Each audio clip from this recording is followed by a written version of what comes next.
Les efforts visant à acquérir les ressources humaines pour le soutien de nos patients francophones sont souvent suscités de questions de la part de divers syndicats qui estiment parfois que les droits de leurs membres anglophones unilingues n'ont pas été respectés. Et parfois, ils contestent les exigences de l'affichage et les décisions prises. J'ai rédigé une réponse standardisée pour utiliser dans ces situations.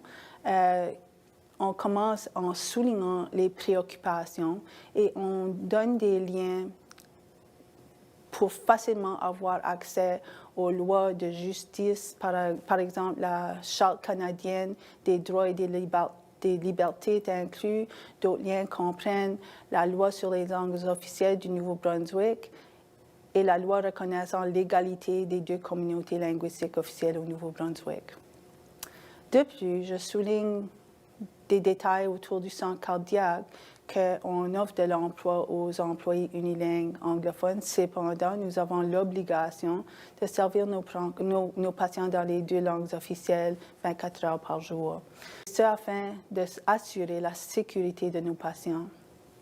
Souvent, dans les détails, je répète les statistiques de notre programme que le 80% de nos patients viennent de l'extérieur de Saint-Jean et que nous avons un nombre assez important, en 5 et 30% selon leur journée, qui indique le français comme langue dans laquelle ils préfèrent d'être servis.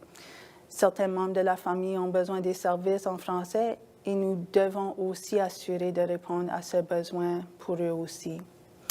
Les détails de notre profil actuel sont partagés et je donne les statistiques du jour basées sur la demande.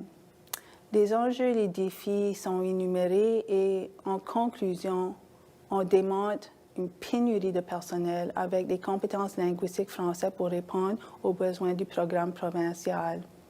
Tant que tel, nous devons continuer à essayer de recruter des employés bilingues jusqu'à ce que nous puissions confortablement fournir des soins à cette population 24 heures par jour. Et puis, la compétence en matière de communication n'est qu'une nombreuse compétence requise pour travailler dans le centre cardiaque. Cependant, en l'absence de personnel bilingue, nos patients francophones risquent de ne pas être compris ou de ne pas comprendre qu'est-ce qui leur est communiqué et ce qui pourrait conduire à des événements indésirables.